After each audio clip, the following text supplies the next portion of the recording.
नमस्कार, UP live देख रहे हैं आप और मैं हूं आपके साथ शिवम चतुर्वेदी। बुलेटिन की शुरुआत करते हैं लखनऊ में अपर महाधिवक्ता वीके शाही के बेटे का निधन। आपको बता दें कि सीएम योगी ने निधन पर दुख जताया और महाधिवक्ता के आवास पर सीएम योगी पहुंचे। वहीं सीएम ने दी महाधिवक्ता के वीके शाही के बेटे को श्रद्धांजलि। शोक संतप्त परिजनों के साथ मेरी संवेदना। तो लखनऊ में सीएम योगी ने निधन पर दुख जताया और इस दौरान उन्होंने शोक संतप्त परिजनों के साथ मेरी संवेदना ये भी कहा। आपको बता दें कि सीएम ने दी महाधिवक्ता वीके शाही के बेटे को श्रद्धांजलि। इस दौरान सीएम योगी ने निधन पर दुख जताया और महाधिवक्ता के आवास पर सीएम योगी पहुंचे। सीएम योगी ने महाधिवक्ता वीके शाही के बेटे को श्रद्धांजलि दी। आपको बता दें कि शोक संतप्त परिजनों के साथ मेरी संवेदनाएं सीएम योगी आदित्यनाथ ने। वहीं महाधिवक्ता आवास पर सीएम योगी आदित्यनाथ पहुंचे। आपको बता दें कि सीएम ने दी महाधिवक्ता वीके शाही के बेटे को श्रद्धांजलि।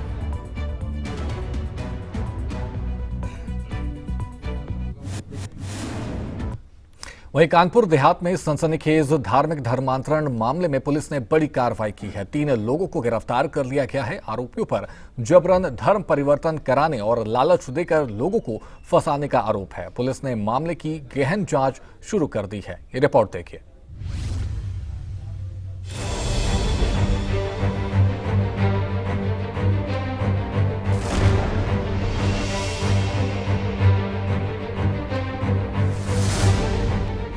कानपुर देहात पुलिस ने धर्मांतरण के एक गंभीर मामले का खुलासा किया है। 3 आरोपियों को गिरफ्तार किया गया है। आरोप है कि ये लोग लालच देकर, धमकाकर और गलत तरीके से लोगों का धर्म परिवर्तन करा रहे थे। मामला सामने आने बाद इलाके में हड़कंप मच गया। इनपुट्स हम लोगों को मिले थे पहले, उन इनपुट्स के बेसिस पे हम लोगों ने एक एसआईटी गठित की थी और हम लोग लगातार इस मामले में इंटेलिजेंस और इनपुट्स को कलेक्ट कर रहे थे। इंटेलिजेंस और इनपुट्स कलेक्ट करने के बाद हमें कुछ श्योर ऐसी जगह पता चली जहां पर ये एक्टिविटीज कैरी आउट हो रही हैं, जिसमें कि नवाकांत सोसाइटी के नाम से अकबरपुर में एक स्किल डेवलपमेंट एकेडमी संचालित थी। ये स्किल डेवलपमेंट एकेडमी से 3 लोगों को जनपद कानपुर देहात के अकबरपुर थाने की टीम और एसआईटी ने मिलकर अरेस्ट किया है, जिसमें से कि डैनियल जो कि उसमें अकाउंटेंट के रूप में काम करते थे, सावित्री शर्मा जो कि उसी एकेडमी की प्रिंसिपल के रूप में काम करती थी, और हरिओम त्यागी जो पादरी या फादर के रूप में काम करते थे। इन तीनों को हमने अरेस्ट किया था। इनकी मोडस ऑपरेंडी यह थी कि ये लोग मैक्रो और माइक्रो लेवल अपना जाल फैलाकर भोले भाले लोगों को जो कि लोअर कास्ट से होते हैं या फिर SC ST होते हैं या लोअर इनकम स्टैंडर्ड से होते हैं, उन लोगों को अट्रैक्ट करने की कोशिश करते थे। ये लोग कई स्किल डेवलपमेंट के नाम पे, जैसे कि सिलाई, कढ़ाई, अन्य सॉफ्ट स्किल, इन चीजों के लिए लोगों को अट्रैक्ट करते थे, अपने पास लाते थे और कई क्लब्स चलाते थे, जैसे कि अवाना क्लब जो कि बच्चों का क्लब होता था, या फिर ग्रह कलेशिया जो कि ग्राम लेवल पे या घर लेवल पे पूजा पाठ का क्लब होता था, बाइबल रीडिंग सोसाइटी। इन सब को संचालित करके लोगों को अट्रैक्ट करते थे अपना धर्मांतरण करने के लिए। इसके अलावा ये हैंडपंप छोटे और बड़े और सिलाई मशीन, इन सब को दे करके भी लोगों को आकर्षित करते थे, प्रलोभन देते थे। और प्रलोभन के बाद जब थोड़ी सी इंटीमेसी बढ़ जाती थी तो बैप्टिज्म की प्रक्रिया से उनका शुद्धिकरण करके उनका धर्मांतरण करने की प्रक्रिया को अंजाम देते थे। पुलिस के अनुसार आरोपियों ने कई लोगों को नगद, नौकरी और अन्य प्रलोभन के जरिए धर्म बदलने के लिए मजबूर किया। कुछ मामलों में जबरन भी धर्मांतरण करवाया गया। गिरफ्तार तीनों पर गंभीर धाराओं के साथ धर्मांतरण विरोधी कानून के तहत मुकदमा दर्ज किया गया। इस सिरे में हम लोगों को कुछ 50 हैंडपंप इन्होंने अलग अलग स्थानों पर लगाए हैं, जिनकी जांच हम लोग कर रहे हैं। प्रत्येक हैंडपंप की कीमत अप्रोक्सीमेटली 50,000 है। इसमें और कई कड़ियां हो सकती हैं जिसके ऊपर हम लोग जांच कर रहे हैं, स्पेशली इनके बैंक अकाउंट्स और इनके यहाँ से जो भी लिटरेचर इनकी नवाकांति सोसाइटी से मिला है उस पे हम लोग जांच कर रहे हैं। नवाकांति सोसाइटी पूर्व में एक स्कूल के रूप में यहाँ पर संचालित था, जो कि कोविड में बंद हो गया, और उसके बाद हाल ही में एक स्किल सेंटर के रूप में और उसके पश्चात धर्मांतरण के और अन्य प्रक्रिया बाइबल रीडिंग उसको यूज किया जाने लगा। इसके अन्य लिंक्स को भी हम लोग डेवलप करके देखिए, ये हो सकता है ये इंटर डिस्ट्रिक्ट कार्य हो इनका, क्योंकि कन्नौज में जो वर्क हुआ था उससे भी हमारे जनपद का लिंक है। तो इसको हम लोग और डेवलप कर रहे हैं कि ये लोग कहाँ कहाँ पर इस कार्य को करते थे। जो इसका मेन लिंक है, जो इसका रिलेशन है स्कूल का, वो मछलीपट्टनम आंध्र प्रदेश से है। तो हो सकता है इसके और भी बड़े लिंक्स हो, जिसको कि हम लोग वेरीफाई कर रहे हैं। इसको हम लोग बिल्कुल वेरीफाई कर रहे हैं, क्योंकि जो हमें कुछ फोटोज उपलब्ध हुई हैं, जिसमें कि 15-20 और कुछ फोटोज में 40 लोग एक साथ बैठ के बाइबल रीडिंग कर रहे हैं, जिसमें कुछ विदेशी दिखने वाले लोग भी उस प्रेयर मीटिंग में मौजूद है। तो इन फोटोज का आकलन कर रहे हैं, साथ ही बैंक अकाउंट्स का हम लोग आकलन करके फैक्ट्स के मोस्टली जो लो इनकम ग्रुप होते थे या SC ST होते थे, उन लोगों को ये लोग टारगेट करने की कोशिश करते थे। अभी ये जो 3 लोग हमने अरेस्ट किए, इनसे पूछताछ में कुछ हम लोगों को लीड्स मिले हैं, जिसके ऊपर हम लोग फर्दर काम कर रहे हैं। जी, इसमें कुछ ना कुछ पेमेंट भी ये लोग करते थे, जैसे कि 2000, 3000 ऐसे कुछ सूचना दस्तावेजों से हम लोग को मिली है। पुलिस अधीक्षक ने कहा कि जांच में और लोग शामिल हो सकते हैं। फर्जी दस्तावेज और सोशल मीडिया के जरिए धर्मांतरण करवाने का नेटवर्क भी सामने आया है। पुलिस ने लोगों से अपील की है कि ऐसी गतिविधियों की सूचना तुरंत दें। ये मामला यूपी में धर्मांतरण विरोधी कानून के तहत की गई सख्त कार्रवाई का उदाहरण है। प्रशासन का कहना है कि किसी भी तरह के जबरन या प्रलोभन से धर्म परिवर्तन बर्दाश्त नहीं किया जाएगा। कानपुर देहात में धार्मिक धर्मांतरण मामले में 3 गिरफ्तारियां पुलिस की सतर्कता दिखाती है। जबरन और लालच से धर्म बदलवाने पर सख्ती जारी रहेगी। ब्यूरो रिपोर्ट, सूर्या समाचार।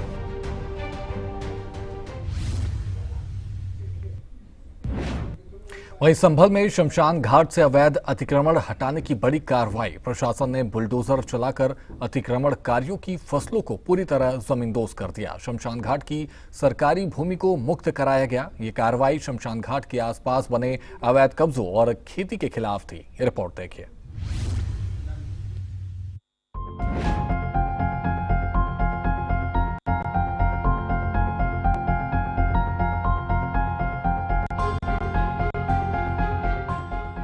संभल जिला प्रशासन ने शमशान घाट के आसपास की सरकारी भूमि पर हुए अवैध अतिक्रमण को हटाने के लिए बड़ा अभियान चलाया। बुलडोजर की मदद से अतिक्रमणकारियों द्वारा लगाई गई फसलों को पूरी तरह जमींदोज कर दिया गया। अधिकारियों ने कहा कि ये भूमि शमशान घाट के लिए आरक्षित है और इसे किसी भी तरह के निजी उपयोग में नहीं लाया जा सकता। आज थाना संपूर्ण समाधान दिवस थाना हयातनगर में आयोजित हुआ था, जिसमें अरविंद कुमार पुत्र सोमपाल द्वारा अपने गांव हैबतपुर के शमशान भूमि पर अवैध कब्जे की शिकायत की गई। तत्काल राजस्व टीम व पुलिस टीम को ला करके सीमांकन कराया गया। गाटा संख्या 699 में रियाजुल, उस्मान आदि का कब्जा पाया गया। उनके द्वारा आलू वो लिए गए थे, जिसको ट्रैक्टर से जुतवा करके शमशान को कब्जा मुक्त करा दिया गया है। कितनी भूमि है ये? गाटा संख्या 699, शमशान 5 बीघा अर्थात 0.320 हेक्टेयर का है। इस गाटे पर आंशिक भाग पर एक कोल्ड स्टोर का निर्माण किया गया है, जो लगभग 7 मीटर अंदर तक चौड़ाई आती है। कोल्ड स्टोर मालिक को बुलाया गया तो उनके द्वारा बताया गया कि मेरा नक्शा दुरुस्ती हो चुकी है, किंतु मेरे पास कागज उपलब्ध नहीं है। उन्हें 5 दिन का समय दे दिया गया है। 5 दिन के अंदर नक्शा दुरुस्ती के कागजात उपलब्ध करा दें, अन्यथा की स्थिति में आपके विरुद्ध विधिक कार्यवाही करते हुए कब्जा हटवा दिया जाएगा। ठीक है। किस तरह की भूमि थी ये? ये शमशान की भूमि थी। शमशान में हिंदू की लाशें जलती हैं। ऐसी भूमि पर काफी समय से कब्जा कर लिया गया था, जिसे आज हटवा दिया गया है। कार्रवाई के दौरान भारी पुलिस बल तैनात रहा। अतिक्रमणकारियों ने विरोध जताया, लेकिन प्रशासन ने स्पष्ट किया कि कई बार नोटिस दिए गए थे। कोई वैध दस्तावेज नहीं होने पर कार्रवाई अनिवार्य थी। भूमि मुक्त होने से अब शमशान घाट की सुविधाएं बढ़ाई जा सकेंगी। ये ग्राम जमा जमीन थी शमशानों की, ये कब्जे मुक्त हो रही है आज। कौन करा रहे हैं? ये नेकपाल हैं, मजिस्ट्रेट साहब हैं, ये थाने के कुछ लोग हैं, ये सभी मिलकर करा रहे हैं। ये तो फसल है अभी इसमें। अभी ये फसल है, ये तो नेकपाल साहब जुतवा रहे हैं ना, इसको कब्जे मुक्त करा रहे हैं ना इसको। आप भी किसान है? जी हाँ। तो ये नुकसान है होगा इसमें कैसे? हाँ, ये तो नुकसान ही है। ये तो कितना नुकसान माने लोग? लगभग ये तो ऐसा मान लो 2 बीघे जमीन, 1.5 बीघा जमीन थी, ये नुकसान ही है। ये तो कितना टाइम में तैयार हो जाती है फसल? ये 3 महीने में तैयार हो जाती है। अभी कितना टाइम हो लगता है? इसे 1 महीना और लगता, 1.5 महीना और लगता लगभग। ये तो अभी बहुत टाइम में होती तैयार साहब। ये तो जब आप लोग कह रहे हैं तो खुलवानी पड़ रही है। नहीं, कौन लोग कह रहे हैं आपसे? आपकी सबके दूसरे की ये जमीन है, ग्राम है या शमशान है, तो अच्छा, शमशान की भूमि है। कितनी भूमि है ये? एक सवा बीघा जमीन है। अच्छा, तो आप कैसे कर रहे हैं इसमें फसल वसल कैसे कर रहे थे? पूरी बस्ती ने मुझे 14,000 रुपये दिए, मुझसे 14,000 रुपये लिए। अच्छा, कितने टाइम के लिए हैं? 1 साल के लिए मैंने आलू लगाए सर। साल बस 1 साल के नहीं लिए, आलू लगाए हैं आपने? हाँ। अच्छा, तो अब क्या करेंगे? क्या कहा अधिकारियों ने आपसे यहाँ? ये खाली करो। अच्छा, तो क्या अभी लेबर लगाई है आपने? हाँ, खुद खाली करवा दें सर। अच्छा, तो अभी तो फसल तैयार हुई नहीं है आपकी? नहीं, तो अब क्या करेंगे फिर? कुछ नहीं। कुछ समय मांगा कैसे आपने? मैं वो सब क्या आज ही खाली करो, तो हमने आज ही खाली करवा दी। हमारी कोई ये मतलब अभी तैयार ना हो, क्यों? करीब 1 महीने बाद तैयार होगा। तो आज यहाँ पे हैरो चलाई जा रही है पीछे। हाँ, तो क्या मतलब शमशान की जमीन है, शमशान है, और उस वजह से के घेर रखी। जैसा कई बार नप गए, एक सवा बीघा जमीन ली निकाल के, अब ये नप ये पूरे हो रहे हैं 5 साढ़े 5 बीघे, इस वजह से लौटे जा रहे हैं आज। तो ये तो नुकसान होगा फसल में। नुकसान तो है ही सर। क्या नुकसान मान रहे हैं लगभग? नुकसान तो है, समझो सिक रही है, 9-10 हजार रुपये बीघा लगे आलू। यूपी में योगी सरकार के निर्देश पर अवैध कब्जों और अतिक्रमण पर लगातार एक्शन हो रहा है। संभल में पहले भी कई जगहों पर ऐसी कार्रवाइयां हो चुकी हैं। प्रशासन का कहना है कि सार्वजनिक भूमि पर कोई कब्जा बर्दाश्त नहीं किया जाएगा। कार्रवाई से इलाके में हलचल मच गई। स्थानीय लोग अब वैध उपयोग के लिए आवेदन करने की सलाह दे रहे हैं। प्रशासन ने चेतावनी दी कि ऐसे और अतिक्रमणों पर भी एक्शन होगा। संभल में शमशान घाट से अतिक्रमण हटाने की कार्रवाई सार्वजनिक भूमि की रक्षा का संदेश दे रही। फसलों को जमींदोज कर भूमि मुक्त की गई। यूपी में कानून का राज मजबूत हो रहा है। ब्यूरो रिपोर्ट, सूर्या समाचार।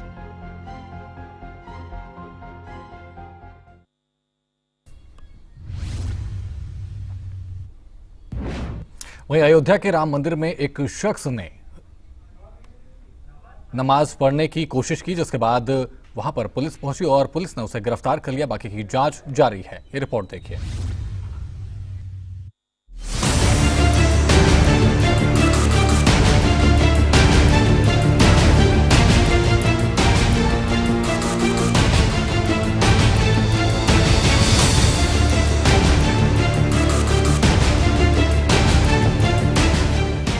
अयोध्या में राम जन्मभूमि मंदिर के नजदीक एक संदिग्ध व्यक्ति की गिरफ्तारी के बाद सुरक्षा व्यवस्था बढ़ा दी गई है। पुलिस ने संदिग्ध को हिरासत में लेकर उससे पूछताछ शुरू कर दी है। संदिग्ध की पहचान और मंशा की जांच चल रही है। श्रद्धालुओं की भारी भीड़ को देखते हुए जो अयोध्या धाम क्षेत्र है उसको सेक्टर जोनों में बांटा गया है। सभी जगह पुलिस बलों की जो है हम इन्फोर्समेंट कर रहे हैं। साथ ही सीसीटीवी कैमरों के माध्यम से भी विभिन्न जगह जो है हम निगरानियां रख रहे हैं। दर्शन मार्ग पर चेकिंग वगैरह भी चल रही है? हाँ, नियमित चेकिंग चलती रहती है अयोध्या धाम क्षेत्र में। अच्छा, जो जैसे संदिग्ध अगर कोई दिखता है तो उनके लिए क्या, किस तरीके आप लोग सतर्क हैं, किस तरीके तैयार बैठे हुए हैं? वेरिफिकेशन की प्रक्रिया अयोध्या पुलिस द्वारा लगातार की जाती है। जो भी व्यक्ति संदिग्ध दिखाता है उसकी चेकिंग और वेरिफिकेशन हम करते रहते हैं। गिरफ्तारी की सूचना मिलते ही पुलिस और प्रशासन अलर्ट मोड पर आ गए। मंदिर परिसर, रामपथ, हनुमानगढ़ी और सरयू घाट पर अतिरिक्त पुलिस बल तैनात किया गया है। ड्रोन और सीसीटीवी से निगरानी बढ़ाई गई है। जिहादी का मकसद होता है शरणार्थियों के आस्था पर चोट पहुंचाने वाला काम करना। इसीलिए आज वो राम मंदिर के परिसर में नमाज अदा करने की कोशिश किया। ऐसे कट्टरपंथी जिहादी भूल चुके हैं कि ये योगी राज है, और योगी राज की जो पुलिस है, प्रशासन है, वो बहुत अच्छे तरीके से इलाज करना जानती है। और हमारे जो राम मंदिर के जितने भी सुरक्षा कर्मी हैं वो उसको पकड़ लिए हैं, और ऐसे कट्टरपंथी जिहादियों का अब इलाज होगा। अब उसको मालूम चल जाएगा कि योगी की सरकार और योगी की प्रशासन और सुरक्षा कर्मी कितने इलाज किस तरह करते हैं। अब वो दोबारा भूल करके भी ऐसे कट्टरपंथी जिहादी के जैसे लोग अब राम मंदिर के परिसर में नमाज अदा करने की कोशिश नहीं करेंगे। ये तो भगवान राम मंदिर है, राम मंदिर में बहुत लोग मुस्लिम भी आते हैं दर्शन करने, बहुत अच्छी बात है, मगर जिस तरह उसने कोशिश किया था यह गलत था। और उसने सोचा था कि प्रशासन और सुरक्षा कर्मी हमको नहीं पाएंगे पकड़ और हम अंजाम दे करके जाएंगे चले, मगर योगी की सुरक्षा है, योगी की सुरक्षा ने तत्काल उसको पकड़ा। और मैं योगी के प्रशासन को और सुरक्षा कर्मियों को धन्यवाद देता हूं कि ऐसे शख्स मुस्लिम को पकड़ करके अब उसका इलाज रहा है कर, इसके लिए मैं धन्यवाद मंदिर के परिसर में कोई भी हो, कट्टरपंथी जिहादी कोई भी हो, आत्म विचार की धारा के लोग कोई भी हो, वह अब हिम्मत नहीं करेगा। और सुरक्षा पहले से ही था, कोई भी अगर साजिश करने के लिए आएगा तो हमारे योगी की फोर्स और हमारे पुलिसकर्मी उसको तत्काल हिरासत में लेंगे और इलाज करने के लिए तैयार है। कश्मीरी कट्टरपंथी जिहादी के द्वारा प्रवेश करके नमाज पढ़ने का जो कुचक्र और जो है इस्लामिक नारा लगाने का जो षड्यंत्र किया गया, अत्यंत निंदनीय है, दुखद है। अयोध्या की सुरक्षा करने वाले हमारे हनुमान जी महाराज हैं। राम जन्मभूमि के परिक्षेत्र में सुरक्षा व्यवस्था एकदम चाक चौबंद है। किसी प्रकार के कोई जिहादी के द्वारा, कट्टरपंथी के द्वारा हमारे आराध्य परमात्मा परमेश्वर भगवान भव्य मंदिर में विराजमान हो चुके हैं, किसी प्रकार की उन पर जो है कोई आक्षेप नहीं हो सकता। लेकिन जिस प्रकार से जिहादियों के द्वारा, ये आतंकवादियों के द्वारा जो है ओछी मानसिकता के लोगों के द्वारा हमारा सनातन संस्कृति पर, हमारे आराध्य पर, हमारे परमात्मा परमेश्वर पर जिस प्रकार से कुठाराघात करने का जो चेष्टा किया है, अत्यंत निंदनीय है, अत्यंत दुखद है। इस प्रकार की चेष्टा करने वाले को तत्काल फांसी होना चाहिए। राम मंदिर तीर्थ क्षेत्र ट्रस्ट और जिला प्रशासन ने कहा कि श्रद्धालुओं की सुरक्षा सर्वोपरि है, किसी भी संदिग्ध गतिविधि पर नजर रखी जा रही है। मंदिर में दर्शन करने वाले भक्तों से धैर्य और सहयोग की अपील की गई है। और हम लोग को ये रामलला की जन्मभूमि में जैसे ही आए हैं, हम लोगों ने सोचा नहीं था कि इतना भव्य परिवेश होगा। अंदर जाने पर रामलला के जो दर्शन किए हैं, सारा जो स्टाफ है उनका, सभी लोग इतने कोऑपरेट है। यहाँ पे कोई करप्शन नहीं है, यहाँ पे कोई पैसा वगैरह नहीं चल रहा है। यहाँ पे जो पास वैलिड पास है वो लोग जा रहे हैं, और जो नॉर्मल दर्शन जो लोग करे वो जा रहे हैं। यहाँ पे मुझे सबसे अच्छी चीज ये लगी है कि यहाँ पे विदाउट करप्शन चीजें है। हर एक बैरिकेडिंग पे आपकी डबल ट्रिपल आपकी वो हो रही है, स्कैनिंग हो रही है, और कोई भी आप पर्स कोई भी चीजें आप अंदर नहीं ले जाते। और जो सरकार ने जो पहल की है कि हम लोग जब आ रहे हैं तो हम लोग देख रहे हैं कि 15 किलोमीटर से ही कोई शॉप नहीं है नॉन वेज की। तो ये आसपास की बहुत बड़ी अच्छी चीज है कि यहाँ पे उन्होंने जो हिंदुत्व का मंदिर है उसमें ये नॉन वेज वाला उन्होंने जो हमारा ये बहुत ज्यादा अच्छी है, और हम लोग बहुत ज्यादा खुश है कि इतने अच्छे से आराम से दर्शन हो गए। और मैं सभी लोगों से चाहूंगी कि वो आए और रामलला की भव्य स्वरूप को देखिए, राम दरबार को देखिए। ये कार्रवाई अयोध्या में बढ़ते पर्यटकों और श्रद्धालुओं को ध्यान में रखकर की गई है। पुलिस ने कहा कि जांच पूरी होने के बाद ही और जानकारी दी जाएगी।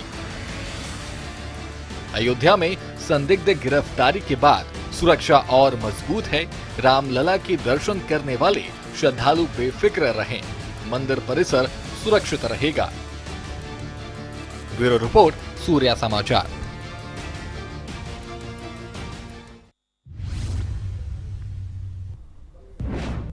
वहीं अयोध्या का राम मंदिर अब सिर्फ आस्था का केंद्र ही नहीं बल्कि रोजगार का एक बड़ा स्रोत भी बन गया है। पहले जहां लोग नौकरी की तलाश में एक राज्य से दूसरे राज्य भटकते थे, अब मंदिर निर्माण और पर्यटन से अयोध्या खुद दूसरे राज्यों के लोगों को रोजगार दे रहा है। ये रिपोर्ट देखिए।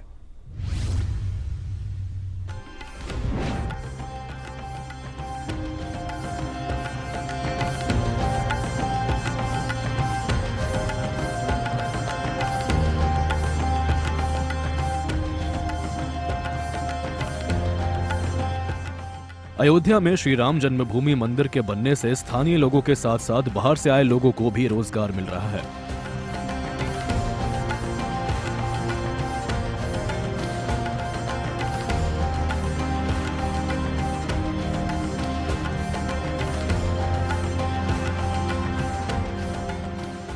रामपथ और अन्य सड़कों पर लगी दुकानें दुकानदारों के लिए वरदान साबित हो रही है।